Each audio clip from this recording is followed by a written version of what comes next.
भारत और पाकिस्तान के बीच cease fire को लेकर सूत्रों के हवाले से बड़ी खबर है। सूत्रों के मुताबिक सीज फायर में अमेरिका की कोई भूमिका नहीं है और पाकिस्तान भारतीय सेना वायुसेना की ताकत के आगे झुक गया।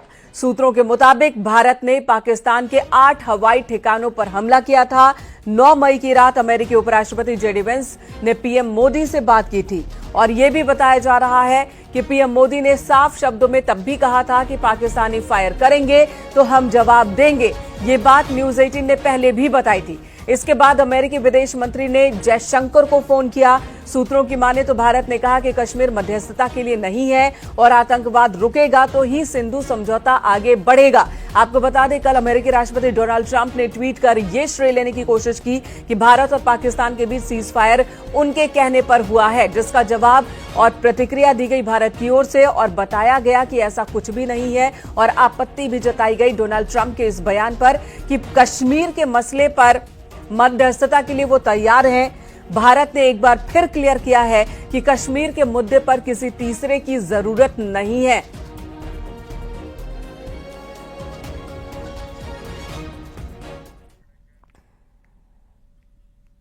और कश्मीर के मसले पर भारत ने दो टूक कहा है कि देखिए, कश्मीर जो भारत का हिस्सा, उस पर बात का कोई बात ही नहीं है, यानी कि उस पर बात करनी ही नहीं है। बात सिर्फ उस हिस्से पर करनी है जो पाकिस्तान के कब्जे में है, यानी कि पीओके। हम पाक से सिर्फ पीओके की बात करेंगे। सूत्रों की माने तो भारत ने साफ कर दिया कि कश्मीर में तीसरे पक्ष की जरूरत नहीं है, किसी और के हस्तक्षेप की जरूरत नहीं है। कश्मीर द्विपक्षीय मसला है, वो हम सुलझा सकते हैं पाकिस्तान से। कश्मीर जो भारत का हिस्सा है वो हमारी ही स्थिति है, हमारा ही हिस्सा है, और जो कश्मीर पीओके के अंदर है वो हम पाकिस्तान से लेकर रहेंगे।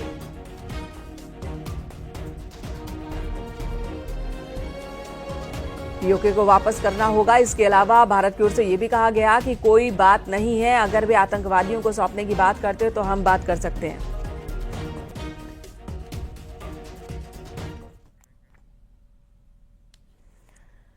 और ऑपरेशन सिंदूर से जुड़ी बड़ी खबर यह है कि ऑपरेशन सिंदूर पर पीएम मोदी का साफ संदेश था। पीएम ने कहा कि वहां से गोली चलेगी तो यहां से गोला चलेगा। जी हां, ऑपरेशन सिंदूर, इसे लेकर प्रधानमंत्री पूरी तरह से क्लियर थे। किसी और देश के सामने बात रखते वक्त भी ये क्लैरिटी थी कि अगर पाकिस्तान ने गोली चलाई तो उसका जवाब गोले से मिलेगा।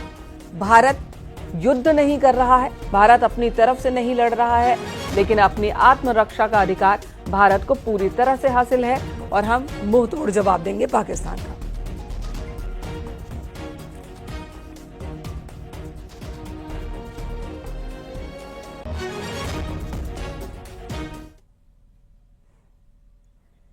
भारत के ऑपरेशन सिंदूर और फिर आतंकिस्तान के उकसावे वाले हमले में की गई कार्रवाई ने पाकिस्तान को बड़ा नुकसान पहुंचाया।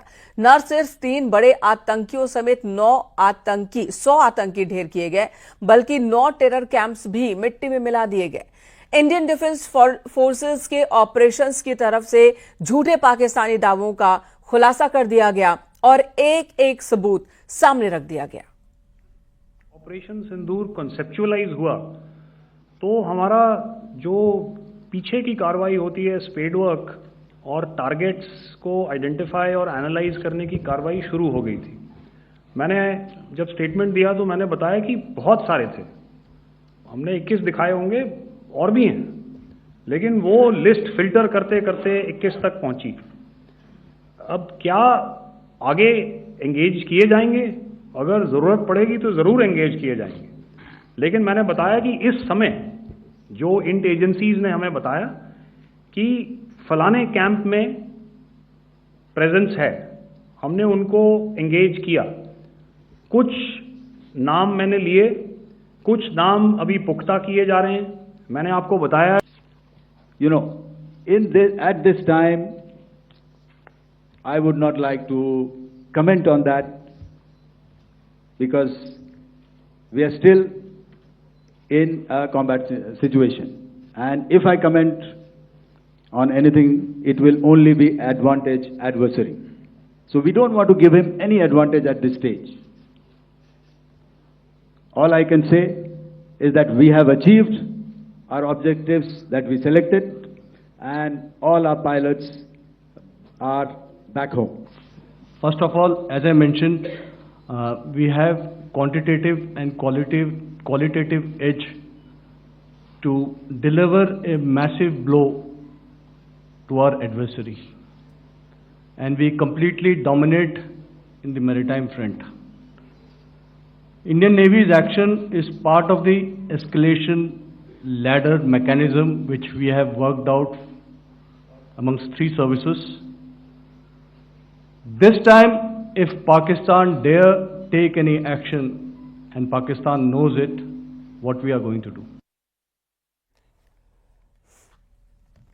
ऑपरेशन सिंदूर को लेकर आर्मी चीफ ने अहम मीटिंग की। सीज फायर उल्लंघन के बाद सीमाओं की सुरक्षा को लेकर यह बैठक हुई। इस बैठक में सेना के कमांडर्स को सीज फायर उल्लंघन पर सख्त जवाब देने के आदेश दिए गए। आर्मी चीफ उपेंद्र द्विवेदी ने एक्स पर पोस्ट कर इसकी जानकारी दी। यानी कि ऑपरेशन सिंदूर अभी भी खत्म नहीं हुआ है। जो बात प्रेस कॉन्फ्रेंस में की गई वही बात इस ट्वीट के जरिए भी बताने की कोशिश।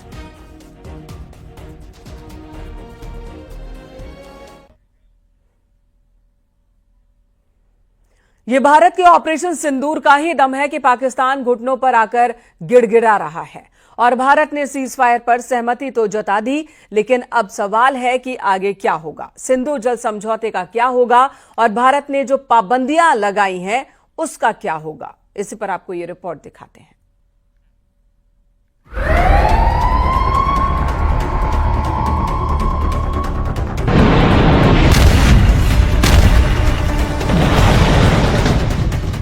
भारत के ऑपरेशन सिंदूर से घुटनों पर आए पाकिस्तान के गिड़गिड़ाने पर भारत ने सीज फायर पर सहमति तो जता दी, लेकिन पाकिस्तान के लिए मुश्किलें कम नहीं हुई हैं, क्योंकि पाकिस्तान के खिलाफ भारत ने जो भी एक्शन लिया था वो अब भी जारी है। जिसमें सिंधु जल समझौते पर ब्रेक लगना सबसे बड़ा फैसला था, वो अभी भी जारी है। मतलब भारत अब भी सिंधु के जल का कोई भी इस्तेमाल अपनी मर्जी से करता रहेगा। जब चाहेगा पानी रोक देगा, जब चाहेगा पानी छोड़ देगा। कभी पाकिस्तान प्यास से मरेगा तो कभी प्रलय से उसकी जान जाएगी। इस मसले पर पाकिस्तान ने दुनिया के सामने अपना दुखड़ा भी रोया, लेकिन किसी ने उसके आंसू नहीं पोंछे। अब इसी मसले को लेकर उसके विश्व बैंक के पास जाने के प्लान को जोरदार झटका लगा है। विश्व बैंक के अध्यक्ष अजय बंगा ने इस मसले में दखल से साफ इनकार कर दिया। उन्होंने कहा वो भारत को मजबूर नहीं कर सकता कि वो अपना फैसला बदले। दरअसल सिंधु जल समझौता निरस्त होने के बाद से ही पाकिस्तान के लोग कह रहे थे कि भारत एक तरफा फैसला नहीं ले सकता और विश्व बैंक उसको मजबूर कर सकता है कि भारत अपना फैसला बदले। लेकिन सूत्रों के मुताबिक विश्व बैंक के अध्यक्ष ने कहा है, हमारी भूमिका सिर्फ सुविधा प्रदाता की है। मीडिया में इस बारे में बहुत अटकलें लगाई जा रही हैं कि विश्व बैंक किस तरह से इस समस्या को हल करेगा, लेकिन ये सब बेबुनियाद है। विश्व बैंक की भूमिका सिर्फ सुविधा प्रदाता की है। दरअसल सिंधु जल समझौते पर ब्रेक के बाद से ही पाकिस्तान बौखलाया हुआ है। यही वजह है कि उसके किसी नेता ने इस मसले पर खून की नदियां बहाने की कीचड़ भभकी दी तो किसी ने इसे एक्ट ऑफ वॉर करार दिया। Absolutely ready, but high alert.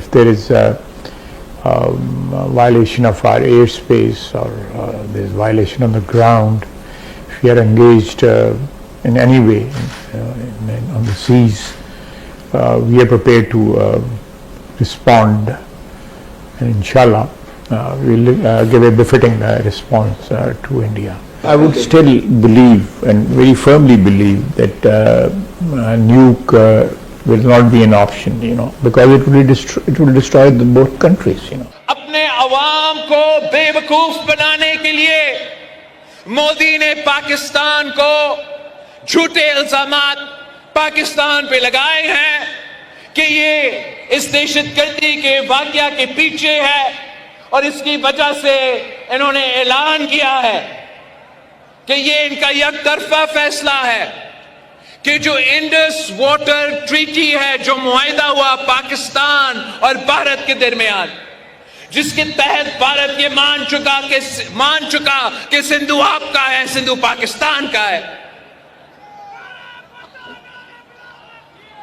Modi ने और उनकी हुकूमत ने ऐलान किया कि अब वो ये मुआहिदा नहीं मानते।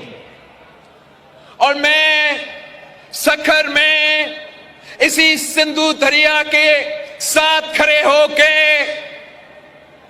भारत को कहना चाहूंगा कि सिंधु हमारा है और सिंधु हमारा रहेगा, या इस दरिया से हमारा पानी बहेगा या उनका खून बहेगा। पाकिस्तान की यह तिलमिलाहट लाजिमी है क्योंकि भारत ने गहरा घाव दिया है, मगर उसकी लाख कोशिशों के बाद भी भारत का फैसला अटल है और अडिग है। Have been fundamental changes in the circumstances in which the Indus Waters Treaty was concluded, and they call for a reassessment of the obligations under the treaty. Over the last year and a half to 2 years, India has been in communication with the government of Pakistan. We've sent several notices to them requesting for negotiations to discuss modification of the treaty. India has for 6+ decades now honored the treaty, even during periods when Pakistan imposed multiple wars on us, and even when relations were adversarial. Pakistan is the one that has been acting in violation of the treaty, deliberately creating legal roadblocks in India exercising its legitimate rights.